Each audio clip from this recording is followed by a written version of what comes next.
o mga tanda na ang Diyos ay Diyos ng makapangyarihan sa lahat. Walang kayang gumawa nito mga kapatid. Ano po? Ang sabi dun ay hindi mamamatay magpakailanman. Ito ang kayang gawin ng Diyos. Nakakita ka na ba ng tao na pwede niyang gawin na ang tao ay hindi na mamamatay magpakailanman? Wala. Oo. Hindi din ito kaya ng kaaway, mga kapatid. Dahil tandaan natin, ang kapangyarihan ng Diyos ay walang hanggan. Pero ang kapangyarihan ng kaaway ay mayroong hangganan. Mayroong hangganan. Kasi pagdating sa Apokalipsis, mga kapatid, at dumating na ang ating Panginoon, ang sabi doon ay ang kaaway ay kasama sa tutupukin sa impyerno o sa dagat-dagatang apoy, mga kapatid.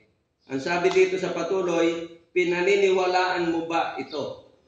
Ito mga kapatid ito ang ating dapat malaman sa ating pag-aaral, mga kapatid. Siya yung may-ari ng buhay, siya lamang yung kayang kumuha ng buhay ng tao. Dahil ako may nakausap nga, sabi nga niya sa akin, Sir, talagang ako'y hirap na sa aking karamdaman. Talagang ako'y binabagabag na ng aking karamdaman. Ako'y hindi na makakatulog ng ayos. Marami siyang Pero nung nagkwento siya sa akin, nung hindi pa niya nararamdaman yun, mga kapatid, kaya ang sabi ko nga sa kanya, alam niyo po, ang Panginoon ay hindi gusto na ang tao ay mamatay. Hindi ang gusto ang tao ay magkasakit. Pero minsan ang tao ang pumipili. Ipinapahintulot lang ng ating Panginoon, mga kapatid. Ano po? Kaya kapag sinuway mo yung sinasabi ng Panginoon, ay bakit nga sa doktor sumusunod, Tita Mila? Sabi ng doktor, bawal ito. O wag mong gagawin ito. O medyo mag-dieta ka muna dito. Ay bakit ay sinusunod? Pero yung sinasabi sa banal na kasulatan, na sinasabi ng Diyos na wag mong kakainin yan. Sapagkat yan ay karumal-dumal. O, yan ay magiging dahilan na ikaw ay ma-stroke. Yan ay magiging dahilan na ikaw ay dyan magkaroon ng sakit sa puso. Diyan ka magkaroon ng sakit sa bato. Diyan ka magkaroon ng sakit sa atay. Pero mga kapatid, ang tendency ng tao ay sinasaway.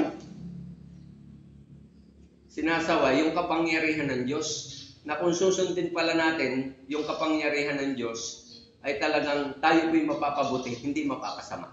Ano po? Sabi ko nga dun sa kausap ko din, yung kausap ko kahapon, dito sa Mabuhay, sa Socorro, sabi ko sa kanila, ay bakit po pagdating sa batas ng kalusugan ay hindi tayo sumusunod.